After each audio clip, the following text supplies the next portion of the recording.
G'day once again. I hope you're enjoying the new set of videos that I'm putting up on YouTube. Don't forget you can still go to the old channel where a lot of my older ones are. There's still some very pertinent information on those that you should be accessing. But the newer ones, I'm trying to take you up a level or two. Now, it would be a good idea to subscribe because I'm putting out quite a few, and if you want to keep up to date, just hit the subscribe button. Now, demand, I think over the years, we probably haven't given this word as much attention as we should have. Because normally when a bank makes a demand on us, we go into panic mode, and it's something that you don't need to, because sometimes the blindingly obvious is right in front of our eyes, and this word has a lot of meaning. So if we learn the meaning, we won't, or you won't lose your house over this.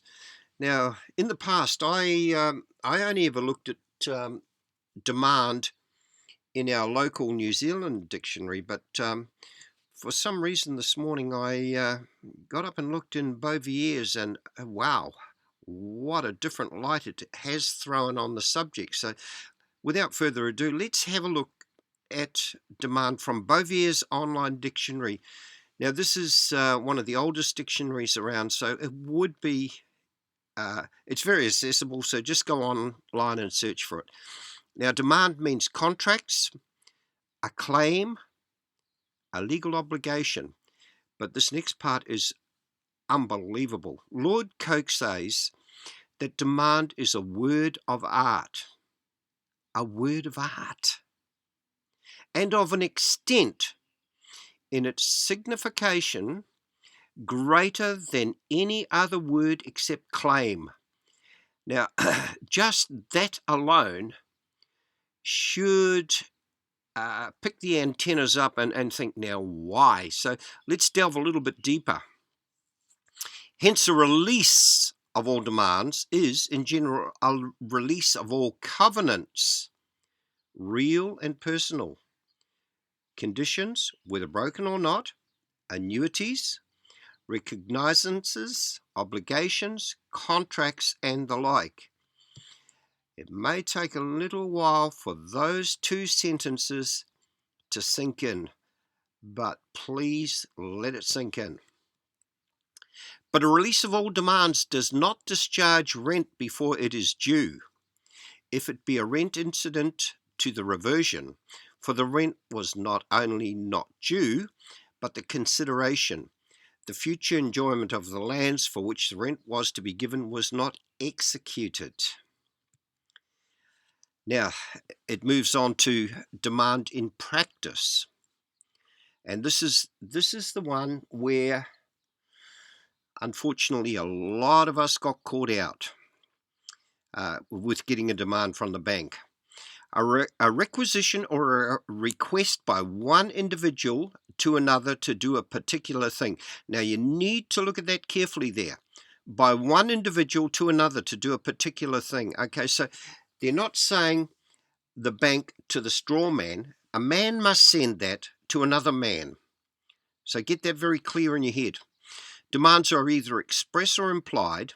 In many cases, an express demand must be made before the commencement of an action, some of which will be considered below. Okay, so if they send you, if the bank sends you a demand to make payment, they now, we'll come to what happens in a moment, but they must do that before they can start any action. A demand is frequently necessary to secure to a man all his rights. Very important. Both in actions arising on contracts and those which are founded on some tort. It is a requisite also when it is intended to bring the party into contempt for not performing an order which has been made a rule of court. There's some very, very good stuff in this demand. Number 4, whether a demand is requisite before the plaintiff can commence an action arising on the contract depends upon express or implied stipulations. So what they do when they send you something, there's implied conditions in the contract, and they're taking it that you really don't know what your rights are. So you need to learn this word 100%. In the case of the sale of property, for example, to be paid for on delivery, a demand of it must be made before the commencement of an action for non-delivery and proved on the trial, unless it can be shown that the seller has incapacitated himself by a resale and delivery of the property to another person or otherwise.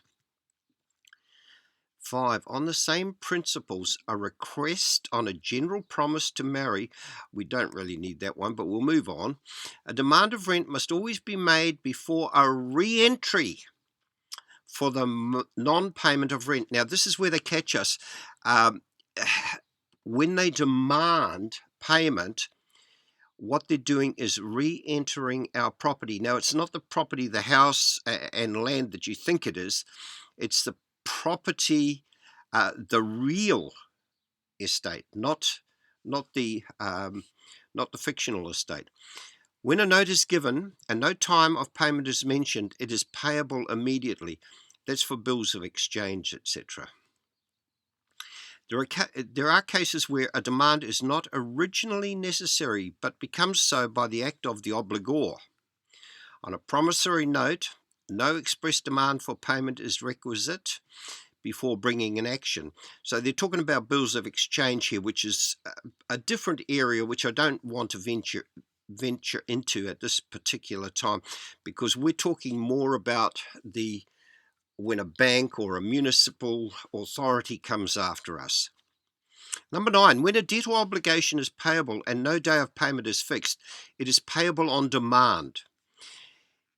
In omnibus, look, that's a maxim, so I'm not going to try and read it out, but I will explain it in a second. The demand must, however, be made in a reasonable time, for after the lapse of 20 years, a presumption will arise that the note has been paid. But like some other presumptions, it may be rebutted by showing the fact that the note remains unpaid. Now, look, I realize some of this is going to be above some of your heads, but at some stage you will see this. And what tends to happen is that other researchers will also pick up on this and may make it a bit more simple. But in the meantime, we'll look at this maxim here. Now, anything that's in italics and Latin is normally a maxim at law. And this one in particular says, in all obligations, when no time is fixed for the payment, the thing is due immediately. Okay? 10. When demand of the payment of a debt secured by note or other instrument is made, the party making it should be ready to deliver up such note or instrument on payment. Guess what, folks? They cannot come up with the note. If we demanded it, they could not come up with the note because they've on-sold it. If it has been lost or destroyed, an indemnity should be offered. Yeah, I'll guarantee they'll do that. But this is where they get let down, because they cannot, if we made payment, and so you may want to put that in your letter. It is requisite in some cases arising ex delicto to make a demand of restoration. Once again, we've got a maxim there, so let's look at what that is. Ex delicto, Latin for a reference to something that arises out of a fault or wrong, but not out of contracts. Of only academic interest today, it identified actions which were civil wrongs. Well, there is a civil wrong here, and so we can make demand of restoration if we catch them red-handed. 13.2. In cases where the taking of goods is lawful but their subsequent detention becomes illegal, it is absolutely necessary, in order to secure sufficient evidence of a conversion on the trial, to give a formal notice of the owner's rights to the property and possession. and to make a formal demand in writing of the delivery of such possession to the owner. Now, they're relying on this, or relying on the fact that we don't know what demand means. By the end of this little video, you will know what to do. Now, another word that just happened to come up in my search: défaussaire. To withhold lands or tenements from the right owner. That's what they're doing, folks. They're holding our property against our will, although they say it isn't. But now, once again, for the second time, a word that is an art. This is a word of art, which cannot be supplied by any other word. Now, I've given you two words just in this one presentation that I have never seen. This is a word of art before. Okay, so you will need to incorporate this word in the letter that we're going to now write to the bank. All you need to do is copy this letter, which is on the next page here, and you can add your own stuff if you want to, but I think most of it is here. John Doe, 1 Any Road, Any Town, 2 B Anchor, Any Bank, Box 911, Any Town, 9/11/2016. Dear B Anchor, we thank B Anchor for his letter of demand dated 5th of November. 5th of November is our celebration of Guy Fawkes, who tried to blow up the British Parliament, and confirm that we received it on the 6th of November 2016.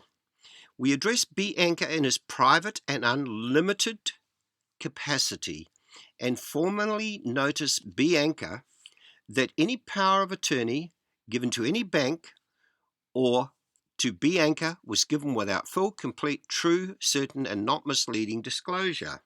Now we'll go into that a bit further here. We are at all times ready and willing to pay any verified, true, and correct amount outstanding. Now they can't do that. They can never give a true and correct amount outstanding. They can't do that. But had full, complete, true, certain, and not misleading disclosure, such as entry, covenants, real and personal, annuities, recognizances, obligations, contracts, charges against the land, and the like being disclosed, we would not have signed a mortgage agreement. We approached any bank for a loan and do not understand how we ended up with a mortgage, which is an entirely different contract to which we approached the bank for, and have never been given full, complete, true, certain, and not misleading disclosure of how a loan agreement became a mortgage. That is going to tie them up pretty tight. We are also of the belief that a demand is a reassertion of the rights the bank claims to have over our estate, to which B Anchor has once again failed to give full, complete, true, certain, and not misleading disclosure. So now we're going to notice them.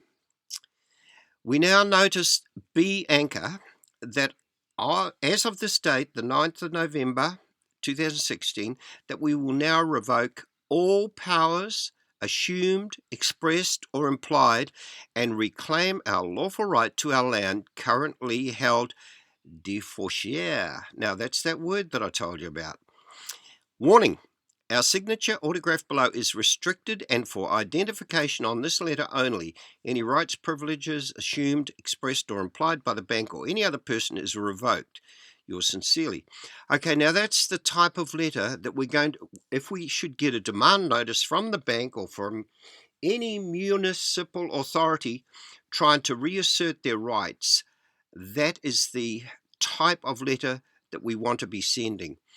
So hopefully this will stop us getting into any more trouble and will sort of make them think a little bit more about what they're doing to us. Hope this has helped.